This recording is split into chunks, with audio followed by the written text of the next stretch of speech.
अस्सलाम वालेकुम स्टूडेंट्स, आज हम क्लास 10 के चैप्टर नंबर 14 करंट इलेक्ट्रिसिटी की न्यूमेरिकल हल करेंगे। तो पहला न्यूमेरिकल कुछ इस तरह है। A small electric heater has resistance of 15 ohm. एक स्मॉल इलेक्ट्रिक हीटर है और इसका रेजिस्टेंस जो है वो 15 ओहम है। When the current is it is 2 ampere, जब इसमें 2 एम्पेयर करंट होती है तो रेजिस्टेंस 15 ओहम का होता है। What voltage is required to produce this current, कितना वोल्टेज हमने देना है कि इतनी हमारे पास करंट प्रोड्यूस कर सके। तो रेजिस्टेंस गिवन डेटा में 15 ओहम है, करंट जो है वो 2 एम्पेयर है, वोल्टेज हमने फाइंड करनी है। तो सिंपली आपको पता है V is equal to I R, तो I की जगह आपने 2 इसमें पुट कर ले और 15 R की जगह, तो हम इसमें हमारे पास 30 वोल्ट आता है। क्वेश्चन नंबर 2 कुछ इस तरह है। Question number 2 कुछ इस तरह है। A potential difference of 10 volt is maintained across 1 meter length of the nichrome wire having resistance of 3.1 ohm. What is the current in the wire?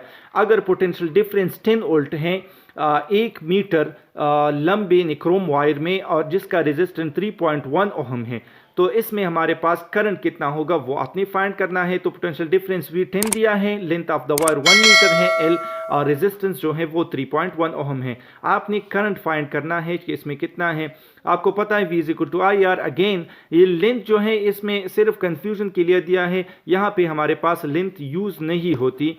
तो V is equal to simple V is equal to I R. I हमने मालूम करनी है तो V divided by are. 10 को 3.1 के ऊपर divide कर ले तो हमारे पास 3.22 एम्पेयर आता है, या simple 3.2 ampere. Question number numerical number 3 कुछ इस तरह है। What resistor would have a 15 milli ampere current if connected across terminals of 9.0 volt battery.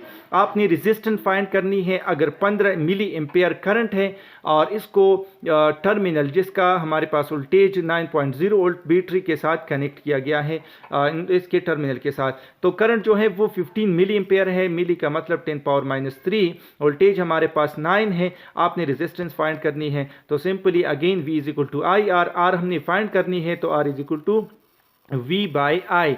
Value put कर दें 9 divided by 15 multiply 10 power minus 3, minus 3 ऊपर आके 10 पावर प्लस 3 बन जाएगा। 9 को 15 के ऊपर डिवाइड करने 0.6 और 10.3 इसके साथ मल्टीप्लाई कर ले तो ये 600 ओहम बनेगा। तो इस केस में हमारे पास जो रेजिस्टेंस है वो हमारे पास 600 ओहम बने। चैप्टर 14 का न्यूमेरिकल नंबर 4 कुछ इस तरह है। Consider circuit with 3 resistor. एक सर्किट में हमारे पास 3 रेजिस्टर्स हैं जो कि R1 250 है, R2 150 है और R3 350 ओहम है, और इसको connected in parallel with 24 volt battery, और इसको पैरेलल में 24 वोल्ट बैटरी के साथ कनेक्ट किया गया है। Find the total current supplied by the battery. Total current हमने इसको फाइंड करना है। तो रेजिस्टेंस R1 जो है वो 250 है, R2 150, R3 350 ओहम है। वोल्टेज ऑफ द बैटरी जो है 24 है। आपने करंट फाइंड करना है। तो पैरेलल कॉम्बिनेशन है, क्वेश्चन में दिया है, तो इसके लिए हम ये फार्मूला यूज करते हैं 1 over R equivalent is equal to 1 over R1 plus 1 over R2 plus 1 over R3। Values put कर ले तो हमारे पास सिंपल सा क्वेश्चन है। तीनों आपने एलसीएम निकालनी है और फिर डिवाइड करना है, तो ये हमारे पास जो इक्विवेलेंट आता है 73.9, राउंड ऑफ करते तो 74 ओहम आता है। दूसरा जो है हमने यहाँ पे इन्होंने करंट मालूम करने के लिए कहा है, तो इसके लिए इक्विवेलेंट रेजिस्टेंस ज़रूरी है कि हम पहले इसको फाइंड कर ले। तो वो 74 ओहम आ गया। अब हमारे पास जो है करंट इस सर्किट में कितना होगा, तो V is equal to I R. R equivalent आपने यूज़ करना है I is equal to V divide by R equivalent. 24 को 74 के ऊपर डिवाइड करते हैं तो 0.3 एम्पेयर। तो इस सर्किट में जहाँ पे हमारे पास 3 रेजिस्टर कुछ इस तरह है, तो इसमें करंट हमारे पास होगा 0.3 एम्पेयर। क्वेश्चन नंबर 5 कुछ इस तरह है। In electric hair dryer is rated at 1875 watts in operating on 12 volt 120 volt. Electric hair dryer है, यानी बालों को खुश करने वाला जो मशीन होता है वो 1875 वाट का है। पावर इसकी इतनी है जब इसको हम 120 वोल्ट के ऊपर चलाते हैं। What is the current flowing through it. आपने करंट मालूम करनी है।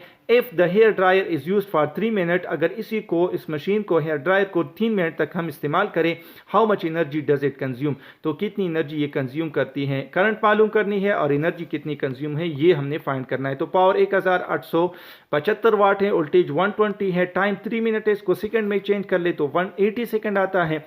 करंट फाइंड करनी है और एनर्जी कंज्यूम हमने फाइंड करनी है। तो आपको पता है P is equal to I V, power बराबर है current multiplied by the voltage. तो आई हमने करंट हमने मालूम करनी है, तो P डिवाइडेड बाय V। तो हमारे पास आता है 1875 तकसीम 120, तो ये हमारे पास 15.625 आता है।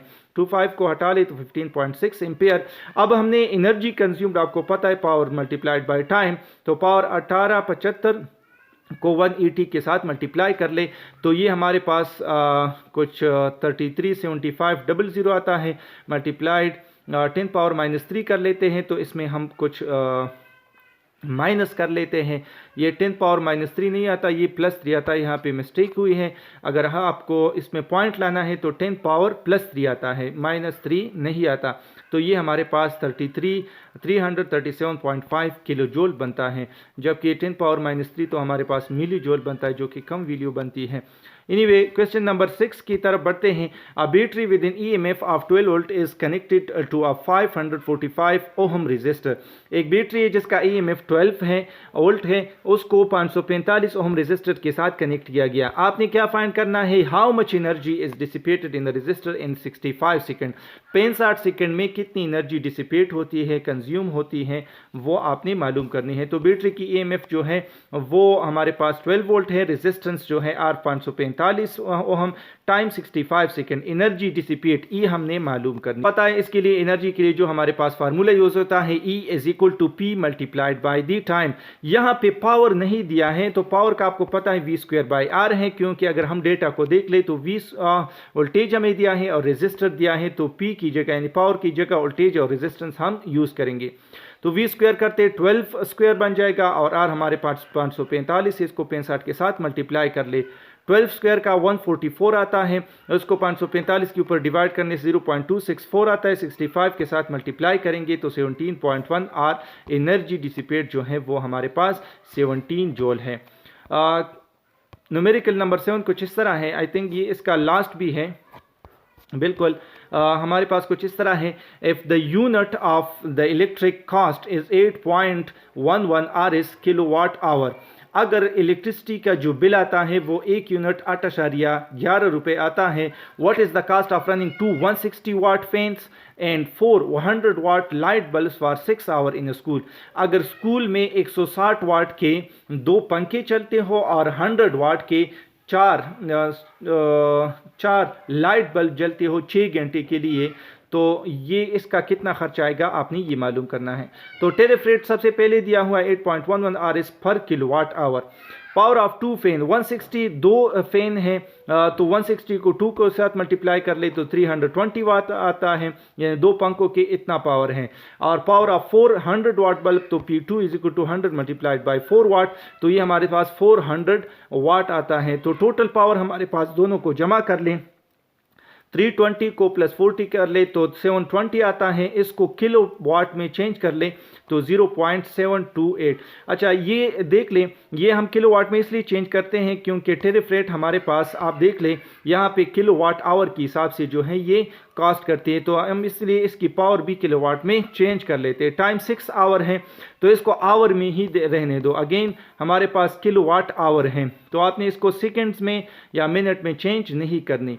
जब कास्ट मालूम करनी हो, कास्ट ऑफ इलेक्ट्रिसिटी हमने मालूम करनी है, तो cost of electricity energy consume multiplied by tariff rate. तो कास्ट हमारे पास एनर्जी कंज्यूम यहाँ पे नहीं गिवन है, तो पावर मल्टीप्लाइड बाय टाइम करेंगे। एनर्जी क्योंकि बराबर है, ये देख ले, energy equal to power multiplied by time. हमारे पास एनर्जी जो है वो 0.720 है, टाइम 6 आवर है और टेरिफ रेट जो है 8.11 है, तो ये हमारे पास 35 RS बनता है। यानी अगर 2 पंखे और 4 बल्ब 160 और 400 वाट के 4 बनते हैं बल्ब, तो इसका जो है एक दिन में 35 रुपए का खर्चा होगा।